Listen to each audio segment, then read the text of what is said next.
Alors, je suis Louise. J'ai une carrière quand même assez pleine. J'ai fait beaucoup de choses. J'ai beaucoup changé de métier parce que j'ai toujours estimé qu'un métier, ça doit durer 3 ans. Je ne sais pas d'où m'est venue cette idée, mais ça m'a toujours travaillé. C'était spontané. Donc, tous les 3 ans, en réalité, j'ai changé de métier. Et ça m'a mené vers des lieux complètement inconnus et dans lesquels je m'investissais, mais juste le temps d'apprendre et puis je repartais. Et tout ça, avec le temps, ça a fait un fil conducteur. C'est parce que je m'interrogeais en même temps pourquoi je changeais de métier, parmi les métiers, par exemple, j'étais dans la coopération internationale. Donc ça m'a fait rencontrer les gens de différentes cultures, l'Afrique, l'Amérique latine, tout ça. Donc ça a démarré comme ça. Puis après, je me suis lancée dans l'entreprise. Comme j'ai fait économie, l'économie, c'était mon univers premier. Hein. C'était un peu l'univers dans lequel... Et c'était l'économie de développement. Donc j'étais intéressée par comment développer un pays. Et donc la coopération, c'était lié au développement. Je faisais aussi la coopération internationale. Et puis un jour, l'économie, je me suis rendu compte que je n'avais rien à donner à l'économie parce que les grands économistes n'étaient pas ici, ils étaient dans leurs bureaux, partout, dans les universités, tout ça, et que moi, franchement, je me sentais un peu étrangère à la matière, tout en étant nourrie par elle. Hein. Je revendique l'économie. Et puis, il s'est passé un moment, j'ai eu une rencontre avec la communication. C'était les années 90. Et la communication commençait, comme aujourd'hui, il y a plein de métiers nouveaux, ça n'arrête pas. Ben, à mon époque, en 1990, c'était la communication. Elle était en pleine explosion. Donc j'ai quitté l'économie, je me suis lancée dans la communication. Puis troisième phase, ça a été la culture. Alors la culture, je le dois à des amis artistes que j'ai rencontrés et qui m'ont ouvert les yeux sur quelque chose de beaucoup plus artistique, plus spirituel, moins matériel, moins matérialiste, donc sur la création, sur l'impact que peut avoir la créativité, l'imagination, sur le regard qu'on porte sur les choses. Donc mon regard a changé. Et il a changé et je me suis lancée dans la création d'une agence qui devait travailler sur la culture et la communication. Là, je me suis lancée vraiment sur un truc kamikaze parce que le marché était très, très petit au Maroc, aussi bien de la culture que de la communication. Je n'avais pas de moyens particuliers pour être chef d'entreprise, mais je l'ai fait. Donc j'ai créé mon entreprise, ça s'appelait SIC Études, Service International de Communication et d'Études. J'ai mis dedans tout ce que j'avais envie d'organiser. Et donc cette agence m'a beaucoup aidée parce que j'ai fédéré des gens autour de moi qui portaient la même envie, mais qui ne pouvaient pas l'exprimer ailleurs. Et ça a été plus un moment d'échange et de projet. On échangeait. C'était plus un think tank, une collaboration, une coopération que la hiérarchie d'une entreprise, le patron. C'était pas ça du tout. Ça aurait dû normalement. Ça aurait dû, parce que pour gagner de l'argent, il fallait ça, il fallait structurer. Mais là, ce n'était pas possible, on avait trop d'idées à développer qui n'avaient rien à voir avec ce qui constituait à l'époque les entreprises qu'on créait. Bon, on était plus dans des entreprises d'économie que d'imaginaire, de culture, de faire des spectacles, rassembler les artistes et tout ça. Donc c'est là que j'ai atterri. Et cette expérience d'entreprise, d'agence, a duré pas mal de temps. On a créé le festival de Rabat, de jazz aujourd'hui au Chella, festival de jazz au Chella, au Zoudaya, c'était à l'époque. C'était nous, c'était l'agence, enfin c'est l'équipe qui était dans l'agence. On s'est beaucoup investi, on a fait fusionner les musiques. On avait fusionné, à l'époque, Gnawa et le jazz avait déjà bien fusionné. Nous, on a ajouté Issawa, on avait ajouté beaucoup d'autres musiques, Chabi, on avait fait une quinzaine de fusions. Donc ça aussi, ça rejoignait mettre ensemble les imaginaires musicaux qui étaient différents. Et puis après Sikétudes, j'ai eu des expériences professionnelles, en institutionnel. J'ai fait un peu de cabinet ministériel. J'ai été conseillère en communication, grâce à mon agence. Hein. Donc, si vous voulez, le métier, je l'ai appris sur le tas. Personne ne me l'a enseigné, sauf la collaboration avec le groupe des gens avec qui je travaillais. Mais ça m'a donné un métier, c'était la communication. Donc j'ai pu travailler en tant que directrice de communication dans quelques institutions, toujours 3 ans, hein, jamais plus. Donc j'ai été directrice de communication du Technoparc de Casablanca. Je ne sais pas si vous connaissez. Alors là, on était rentré dans la phase numérique, c'était les années 2000. On quittait la communication comme je l'ai institutionnelle, culturelle, etc. Et on rentrait dans une nouvelle communication, c'est celle-ci, ce que vous êtes en train de faire, c'est le numérique. Donc on avait créé, le gouvernement avait lancé le Technoparc pour mettre des start-up, pour créer des nouvelles énergies, les mettre en entreprise. Vous connaissez le principe de la start-up. L'État leur donne 2 ans de facilité, il leur donne un bureau, une connexion,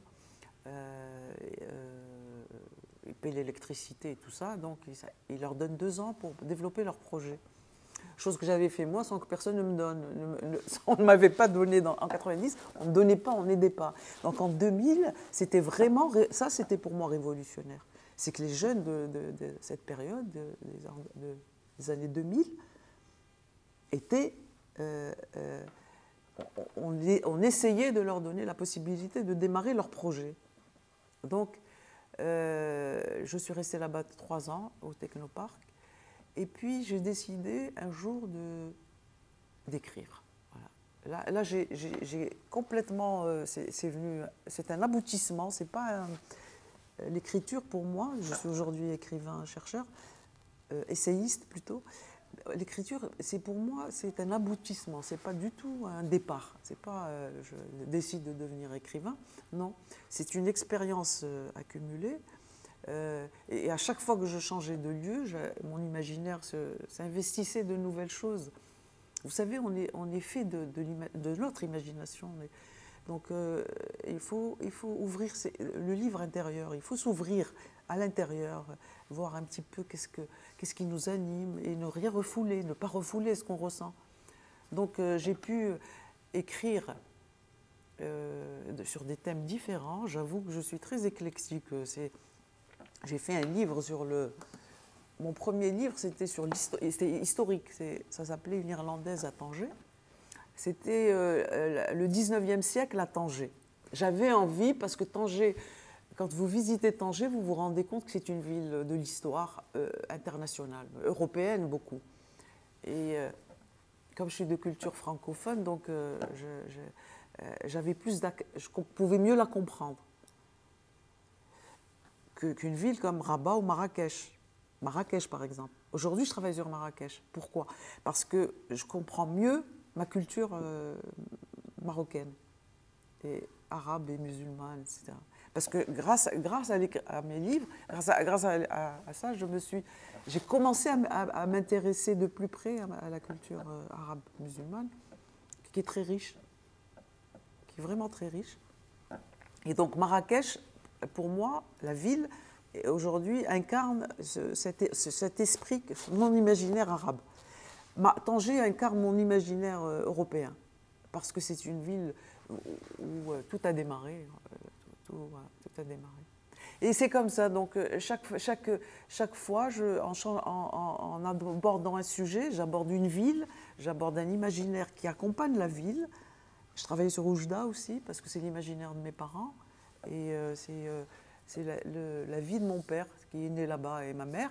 Donc Oujda m'a intéressée avec l'imaginaire de mes parents, et ainsi de suite. C'est comme ça qu'on devient écrivain. C'est un aboutissement. C'est une expérience de vie, c'est un mode de vie, c'est un style de vie, c'est une philosophie de vie, et c'est beaucoup d'imagination et beaucoup de... Comment dire, il ne faut pas se freiner, il ne faut pas se dire c'est interdit, il ne faut pas faire ça, il ne faut pas toucher à ça, il ne faut pas... Non. Parce qu'avec l'imaginaire, on dépasse tout. Avec la fiction qu'on produit, on peut dépasser le réel qui est lui, parfois, il bloque ou il empêche d'avancer. D'abord, c'est un mode de vie. Hein. C'est un retrait, une mise en retrait, parce que pour écrire, il faut être avec soi-même, beaucoup avec soi-même, et avec ses livres. Pour écrire, il faut lire aussi. Hein. Et il faut capter continuellement l'idée qui vient. Et l'idée, c'est quoi l'idée d'un livre? C'est des images mentales. C'est dans la tête que ça se passe. Il y a des images qui passent, ça traverse. On est traversé toute la journée, on ne fait pas attention, mais on reçoit des images toute la journée. Alors il faut s'arrêter. Il y en a une des fois, il y en a une qui est plus forte que l'autre. Eh ben, il faut la choper, il ne faut pas la perdre, parce qu'elle ne revienne pas. Et une fois que cette image mentale est captée, bon, bien sûr, on prend des notes. Il faut toujours avoir un calepin et noter à ce moment-là. À ce moment-là, il faut noter l'image mentale, qui peut aussi être grâce à l'image mentale, on va voir les images réelles. C'est par là que ça démarre. Moi, en tous les cas, c'est comme ça que je fonctionne. Et quand si je n'ai pas d'image dans ma tête, je me sens appauvrie. C'est là où je me sens pauvre. On aura beau me mettre 50 000 choses devant les yeux, ça ne me stimulera pas. Mais c'est l'image mentale. Et cette image mentale, elle défile sans nous demander notre avis. C'est le subconscient, c'est l'inconscient, c'est le rêve, c'est l'imagination qui est en nous et qu'on ne maîtrise pas.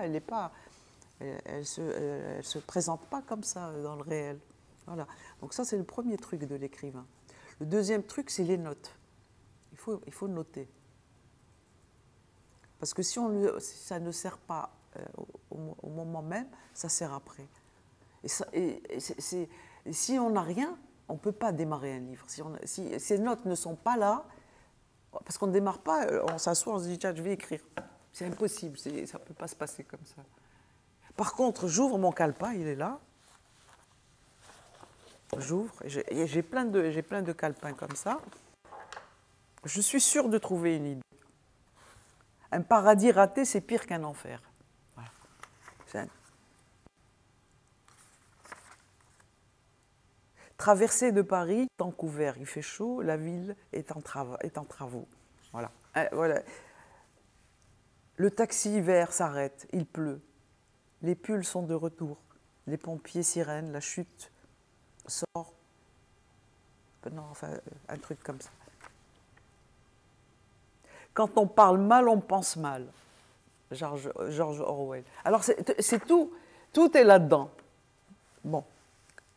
Quand tu veux travailler un livre, ben, il y a quelque chose de ce que tu as noté dans le passé qui t'ouvre le chemin. Et puis, elle te montre la façon de faire.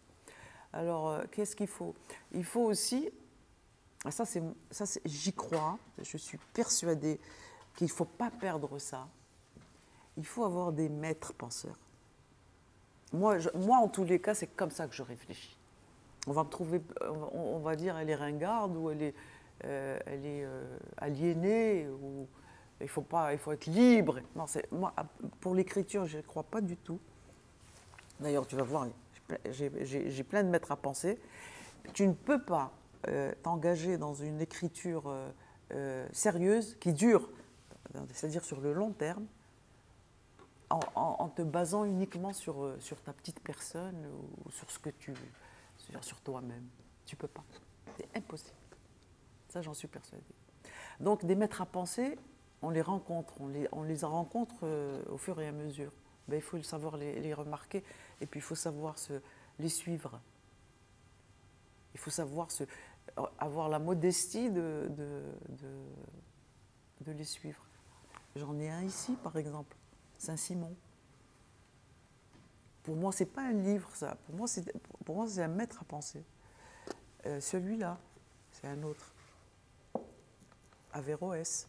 C'est un maître à penser. C'est comme si j'étais... Ils ne sont pas là pour me... Mais c'est comme s'ils étaient avec moi et qu'ils me montraient le chemin pour qu'il n'y ait pas trop de bêtises dans ce que j'écris, pour que les choses aient une cohérence, etc. Ben, c'est les gens qui portent les valeurs dans lesquelles je me reconnais. On le sent de toute façon. Encore une fois, il faut s'écouter. Quand tu rencontres quelqu'un, ou tu le vois dans un film, ou tu le vois en politique, ou tu le vois à une tribune, ou tu le vois avec une guitare, ou il peut être n'importe où. La personne qui t'inspire, elle peut être n'importe où. Même si tu n'es pas musicien, le musicien peut être ton... Tu n'es pas obligé d'être dans le même secteur. Mais quand tu le vois, tu sens que tu le sens parce qu'en lui, il y a les valeurs que tu cherches. Il les traduit. Parce que lui, s'il est devant toi, il fait un discours politique, ou il fait un morceau de musique, ou il a publié un livre, ou il a fait un film, ou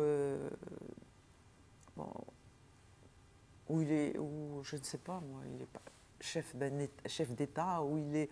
Mais à ce moment-là, c'est les valeurs, tu les sens dans son regard, dans ce qu'il dit, dans comment il le fait, s'il raconte des blagues ou si c'est vrai.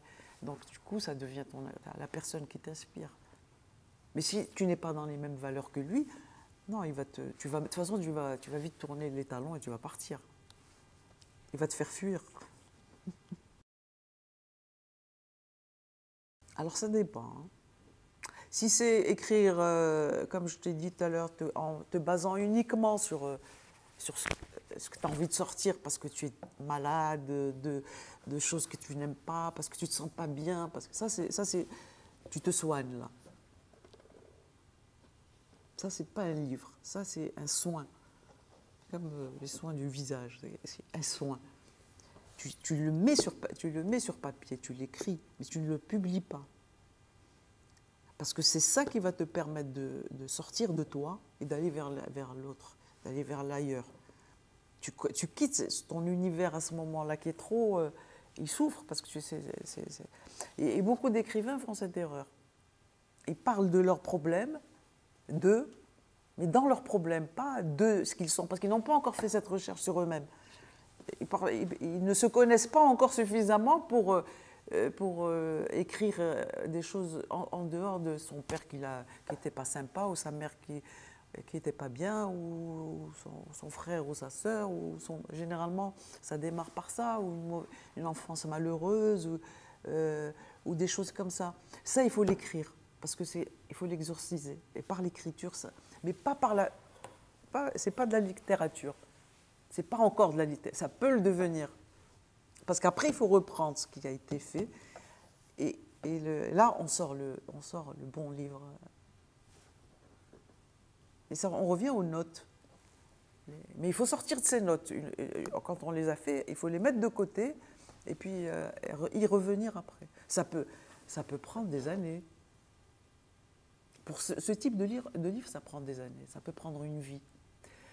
Albert Camus, en écrivant son dernier livre qu'il n'a pas eu le temps de publier, Albert Camus, après avoir écrit tous ses livres, avait un livre final qui était son autobiographie et on l'a fait après sa mort. C'était des notes. Ça s'appelait... J'ai oublié le nom.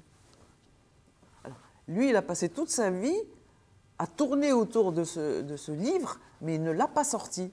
Il n'y a pas que lui, il y a tous les écrivains. Le livre de soi, en fait, il ne faut pas l'écrire au départ. Il faut l'écrire à la fin.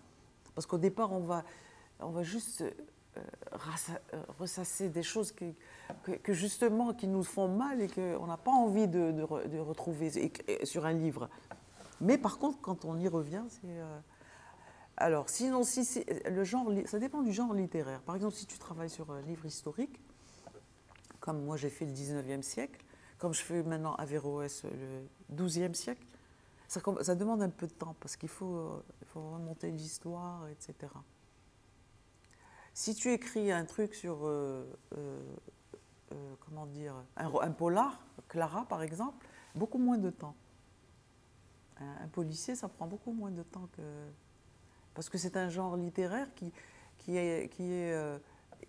est très mathématique. Il a besoin d'avoir une intrigue, d'avoir un mobile, d'avoir un meurtre. Et voilà, tu as quatre choses. Une fois que tu les as, ça y est, le livre, tu peux le sortir. Là, tu peux mettre 3 mois et tu le sors. Il est difficile de faire un polar, je suppose, hein, un polar sur 6 ans. Par contre,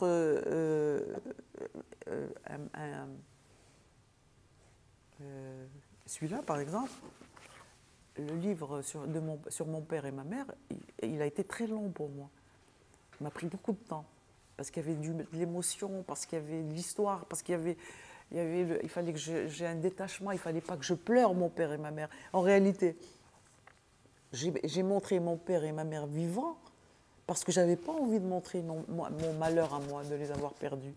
On ne le sent pas dans le livre. On sent, ça s'appelle Un parfum de menthe. C'était 2 personnages que j'ai exclus de moi pour pouvoir en parler. Il fallait pas que c'était plus mon père, c'était plus ma mère. Donc c'est comme ça que j'ai pu le faire. Mais il m'a demandé beaucoup de temps, lui. Donc c'est variable, le temps d'un livre. Et c'est pas important d'ailleurs. Moi, je pense que c'est pas important. Un livre, il sort, c'est comme quand il mûrit, il se finit tout seul. Alors ça, c'est une grande question philosophique, hein, l'imagination. C'est une vraie question que se sont posées les premiers penseurs du monde, les Grecs et tout ça. Tout le monde s'est posé cette question, les Arabes, les Européens, elle est toujours à l'ordre du jour. Mais par contre, la civilisation américaine a montré ce que c'était que le pouvoir de l'imagination. Avant, on pensait, on réfléchissait sur la chose. L'imagination, c'était quelque chose sur laquelle on réfléchissait, philosophiquement, épistémologiquement. Enfin, c'était une réflexion théorique. Mais je crois que pour résumer la situation, les États-Unis, la culture américaine a montré ce que c'était le pouvoir de l'imagination. Parce que c'est une société qui s'est construite sur l'imagination. Et les imaginaires qu'elle a vendus dans le monde et ça a marché. Et qu'elle a transféré sur les technologies. Les technologies de communication aujourd'hui, tout ce qu'on voit, le numérique, c'est de l'imagination. Vous voyez le pouvoir que ça a pris. Le numérique aujourd'hui, c'est l'imaginaire. Voilà. C'est ça le truc. Et les sociétés aujourd'hui qui ne se développent pas, qui sont en retard, elles le sont d'abord par leur imaginaire, avant qu'elles le soient par... C'est ma thèse. Hein, c'est comme ça que quand une puissance économique, quand une nation en économie, en finance, tout ça, elle est puissante, elle a son imaginaire qui l'aide. Si elle ne l'a pas, elle se casse. Par contre, si elle veut augmenter sa puissance, une société, une économie ou un État comme la Chine aujourd'hui, la Chine, elle a une puissance économique et son imaginaire ne suit pas. Or, c'est une de ses préoccupations aujourd'hui. C'est sortir son imaginaire. elle ressort tout l'imaginaire de Confucius, elle est en train d'essayer d'accompagner son avancée économique, financière, etc. Les pays musulmans, ils ont un gros problème, leur imaginaire est bloqué. C'est pour ça qu'ils n'avancent pas. D'abord, de se mettre sur une table de travail. Avoir une table de travail, c'est-à-dire 3 heures par jour, 4, en fonction d'eux-mêmes, et s'obliger à faire ce travail. Ça, c'est la règle numéro 1, pratique. La règle numéro 1, pratique. Un lieu, quel qu'il soit, hein, ça peut être n'importe quoi, c'est pas obligé que ce soit un lieu. Comme ça, moi, je travaille sur une table basse. D'abord ça. Deuxièmement, pendant ce temps, c'est un isolement, il faut s'isoler. Éviter tout ce qui peut, comment dire, tous les chahuts de la télé, les chahuts de la rue, les chahuts, enfin, éviter ce genre, tout ce qui peut perturber la chose. Et ça veut dire donc moins de télé, ça veut dire moins d'amis, moins de mondanité, ça veut dire tout ça, quoi. Ça veut dire moins de famille, parce que tout ça, c'est des choses qui perturbent être avec soi. Il faut apprendre à être avec soi-même. Quel que soit, même s'il y a de l'ennui, même s'il y a de la... on a envie de sortir, on a envie, il faut pas se laisser... Tu ne peux pas écrire et écouter ce que tout le monde écoute, voir ce que tout le monde voit, mange là où tout le monde mange. Ce n'est pas possible, c'est antinomique, je pense. Le conseil que je donnerais, c'est de lire beaucoup. Avoir des livres à la maison. Et des livres qui vivent, pas des livres pleins de poussière.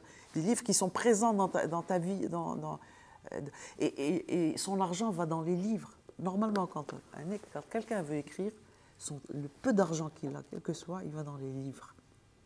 Il va dans les endroits où il y a des livres. Il fera les bouquinistes, il fera les marchés aux puces, c'est là. C'est parce que l'amour de l'écriture démarre par l'amour du livre. Si on n'aime pas le livre, si dans une maison, on a des télévisions, des radios qui marchent, et pas une bibliothèque et pas un livre sur une étagère, on ne peut pas écrire.